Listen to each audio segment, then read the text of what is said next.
concerning Ebuka Obi. Because after I can the mother. Na mwa Ebuka eke yi takpari Ebuka Obi. Emi no am to insult Ebuka Obi. And I can never insult Ebuka Obi. Onye ọbụla na-aza okuchi ya kpọrọ ya. Okuchi ya kpọrọ ya ka ọ na-aza. I even like the man. I like him his way. He's an philanthropist man. He's a good man. I like him.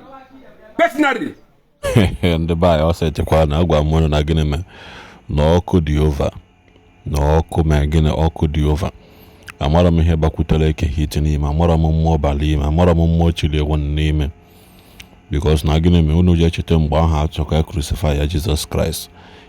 Ya story me na Bible ka na agwụ. And Pontius Pilate had a dream where he was warned ka ọ dị eme na gịnị.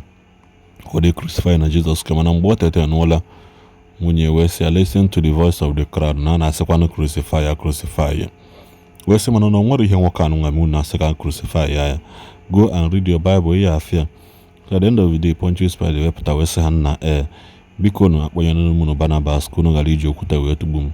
Mana for this moment na-asị m crucify ya na wash my hand off this case. Ka njụ ya delu unu n'isi ha nwere iji kwekọrịta wee sị na ka mbalị ya dị n'isi ha ya na n'isi ụmụ ha. Ihe njekwele kwuli ha bụ na gịnị me ọ ka nye gị story because na gịnị me an angel might have come to warn Ekehit n'abalị. Something might have happened to Ekehit n'abalị, nobody knows. Because Ekehit si aba mba for 2 days na ọba mba nwanne nya ba mba nya lụzie taata onwe change of heart, onwe change of mind. Something is wrong somewhere. So biko ndị be anyị ọ bụrụ na mmadụ ndị niile anụnwa mechara all this nkwuchechala ihe niile ha kwu just for 3 days fasting or 3 days closing prayer also ka eme ya aka na ehicha mic ehicha wee dị ona. Then imagine mgbe Zion host the program every week of the day na host program. Sunday, Wednesday, eme prayer meeting, eme prayer band, eme expectant mothers, eme nka. So Zion bido mewe that kind of thing na Igbo anyị kịta. A lot of individual ndị asị na dibịa kpọrọ ha ka ha nwakpo dibịa emechisi their office. So biko nụ chọrọ m igbu n'oge maka na otego ama m na otego nọ na were ọnụ m na video asa njiwes ka m tinyekwa n'ọnụ m na video maka na ọnwa ndị na-eme isi my voice nwekwana ndị naghị eme isi my voice mana for ndị a na-eme isi my voice eme isi my face I miss my presence. I'm beginning to come back gradually ka we nkwana ike na-enwe interaction. Mana biko nụ nene full video Ekehit ebe ọ na-ayọzi biko sisi ma gịnị sonyezi ya aka ka na ka obodo anyị bụ ana Igbo dizie na mma na ọgbụkwana na agba Evangelist Ebuka Obi wo nọ na anyị mago na nwoke pụtakwa na public o mee gara ka ike ọ dị ya. Ngwanụ na ndị complete video ngwanụ ka ọ dị mgbe ọzọ ndị be anyị. Igbo okwu a bụ ọnụ nwere ihe ọzọ kama na ọ bụ ka ọ rapụ ibu ka mụ nwa bụ Ekehit apụtara na-agba ndị ụka mgba. Enwere meeting yesterday. Akpọ mgba nwa bụ Ekehit okwu. Ngesi okwu a gwara m ọba amụntị wee gwa na m ga-eme video today. And the video a ka ifuru na-eme ihe a. Kọla dị ka Ekehit abụ hindrance. N'ihe ọma Chineke na-asi Lagos wetara anyị n'ala Igbo. Kọla dị ka ọmụnwa bụ hindrance. Kọla dị ka na-agba mgba. Adọrọ m agba mgba. Ihe ga-egbu ya gbasara bido mere gbakọsa na Ebuka Obi. Biko achọrọ ka ngwa ndị mmadụ na mụnwa Ebuka Ekehit akparị ha Ebuka Obi. Emi no am to insult Ebuka Obi. And I can never insult Ebuka Obi. Onye ọbụla na-aza okuchi ya kpọrọ ya. Okuchi ya kpọrọ ya ka ọ na-aza. I even like the man. I like him his way. He's an philanthropist man. He's a good man. I like him. Personally. Man, you're against the bull. In a wonder mother Nika Dronogo. More Nika the Honor power. More a DBM power. More over the development power operate. So I am bringing the video down now from my own page. By to mention Ebuka Obi. Nke bụ eziokwu bụ na amara m nke bụ eziokwu n'ihu Chukwu ma n'ihu mmadụ adịghị m eforo peji Ebuka Obi and amara m sef na Ebuka Obi nwere ihe ọ rụrụ n'Imo steeti. Ọ na fon one blogger ka ọ bịara taa ga Ebuka Obi wee postuo data na ahụ n'ụfụrụ gbasara ọgwụ asịkwa na ọgwụ asị ọ. So itiri ewe m iwe maka na anyị ma na Igbo nwere ife nwe sị ka m pụta challenge ya. Ọ bụrụ na ọ ga-eji nwa anọ ntị na patuo bụ nwa bụ eke hit na ana ka nchegharịa sori ya jebe ụka. So ka bido president trend si ka m bịa nụbazie na o nwere ihe ọma o mere anyị bụ ụmụ Igbo, na o nwere ihe ọma o mere anyị, na o butere ezi not from ụlọ ụka from Lagos bute ụlọ ụka ya n'obodo a bụ ala Igbo. So ka ọ lapụ dị ka na-agbụ ya mgba. I'm very, very sorry. By you mentioned Ebuka Obi name, put Oya in a challenge.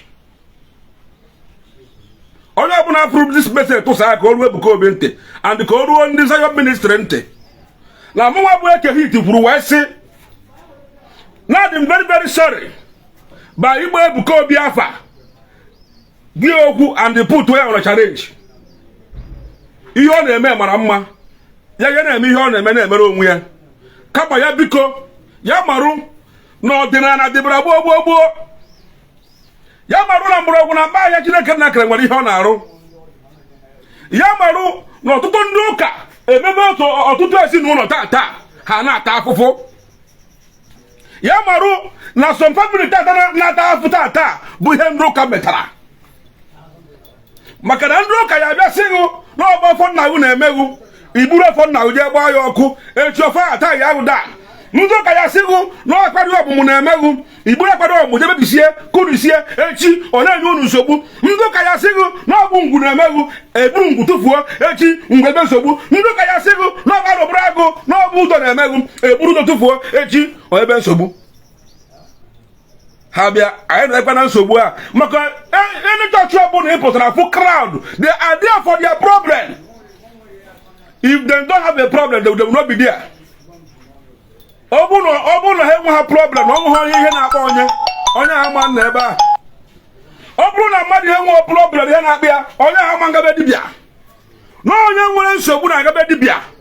Onye nwere nsogbu na aga ụlọ ọgwụ. Onye ahụ ji adịghị na aga ụlọ ọgwụ. And ọtụtụ ndị niile anọkwa ebe a nọkwa na crusade not to go in anywhere to make crusade.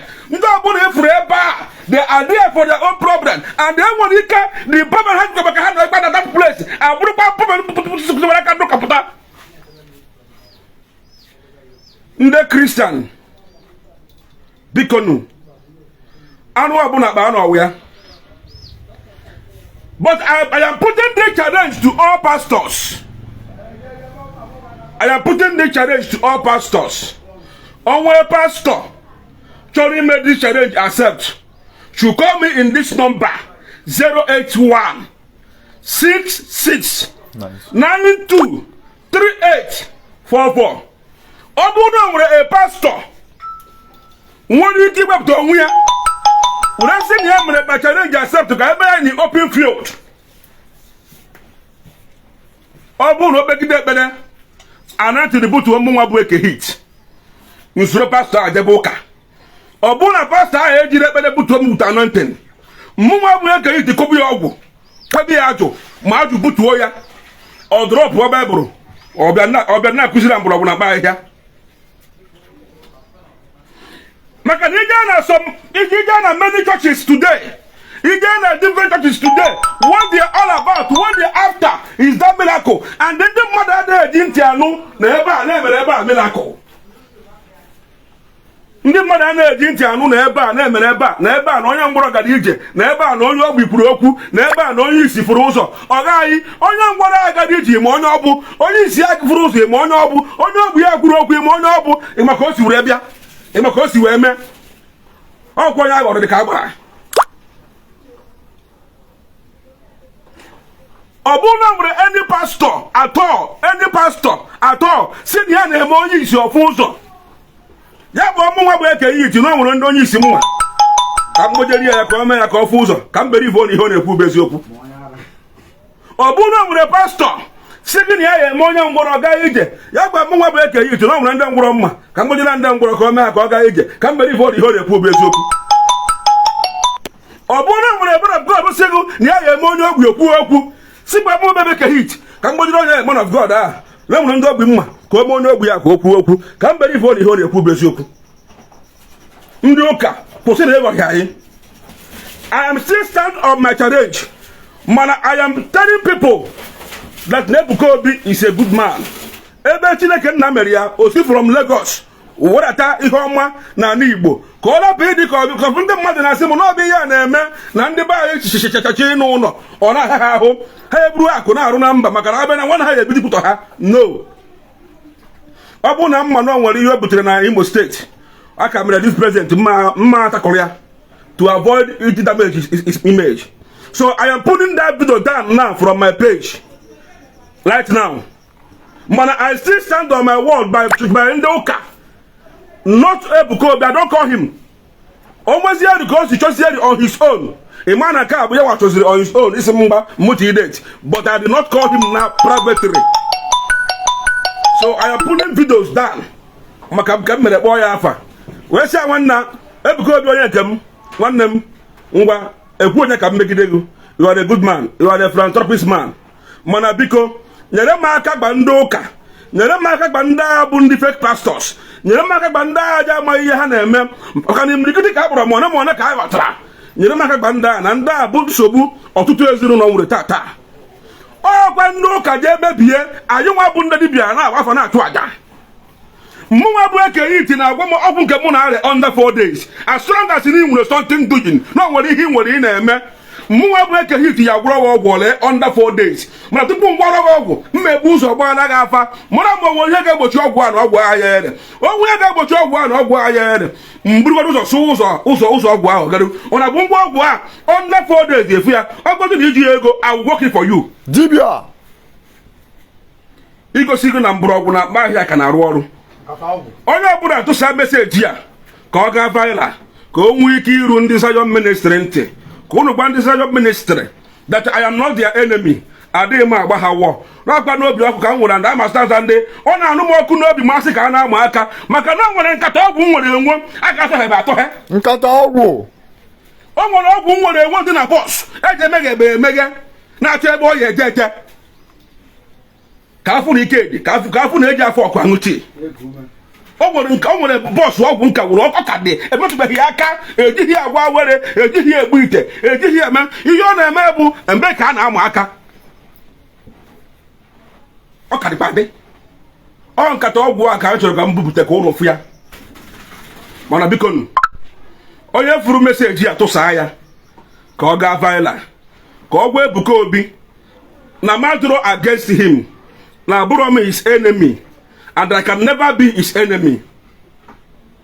Kama na ndị ụka na-eme anyị ihe ya biko ya hepụzie mụnwa bụ eke hit ka ọ gba ndị ụka ka ọ gba ndị otu ya bụ ndị ụka ha chigharịa ma chegharịa maka na ọ nwere onye a na-agbọ I never see si na ya fụba I never see si na ya fụba ya jide maka gbagba ndị ụka ka ha chigharịa ma chegharịa but I still stand on my challenge. Ọ bụrụ na o nwere a man of God ndị a na-emepụta ha eme okwu ntu a mmadụ ada ha eme aka ntu a mmadụ ada ha eme isi ntu a mmadụ ada ha wụnye anọchiri ebuo onye ọbịa wụnye ya ebe eke hit na ọgọgụ obuo mu anọchiri ebutuo mu na njebe ụka ma onye omegide mesịa ma anọchiri ebutu m hom na ana mmefe ya ajụ onye ọbụla ya esi n'azụ ya kili ya maka na ajụ m ya ebu ikuku wee bịa and ọ bụrụ ikuku bịa onye ọbụla nọ n'azụ onye ahụ o ya kpọpịa n'ala. Nna onye si n'ike adịrọ onye si na ọgwụ adịrọ nkata ọgwụ nna ọgwụ dị panụ ọgwụ dị kama onye ọbụla mee nke dị mma onye ọbụla kwụba aka ya ọtọ onye ọbụla kwụba aka ya ọtọ onye ọbụla mara chi nke ọ na-ekpele ọ na-ekpesiri ya ike mmadụ ahapụ na chi ya kpebere chi ọzọ mmadụ ahapụ na ide ekwu ka ntụ anyị esi mee ka ba anyị dị mma ntụ anyị esi mee onwe ihe anyị eji ka hapụrụ anyị ya ntụ anyị esi mee ka anyị nwere onwe anyị ntụ anyị esi mee ka ikolobi gbadaa na ekene ogo ole ka a rere $1 how much is $1 how much is your fuel how much are you buying garri in the market how much are you buying rice in the market how much are you making na ede na ụmụaka na-ata afụ na ogbenye everywhere I believe na onye ọbụla kwesịrị ide preach gospel. Ihe a eme ka ọ wee dịrị Igbo mma. Ihe a eme ka anyị pụọ from afọ anyị na-ata. Ihe a eme ka anyị pụọ for this slave. Aibo. Not ide preach against other gods. Not ntọnụ na-ekwu against Christianity. Ịma na nke ndị dibịa na-eme okwu otu a ọ na-ahịa ahịa. Ọ na-eme dibịa kwuo otu a asọnya si ya kwuo si kpọchi ya ka egbuo mana onye ụka kwuo a na-asị ladon fada. Geenụ ntị. I am still on my challenge with pastors. Onwe a pastor si na ya nwere power. Ya pụta challenge ya mụ ka ikwuo the venue and the place ebe ọ ga-take over.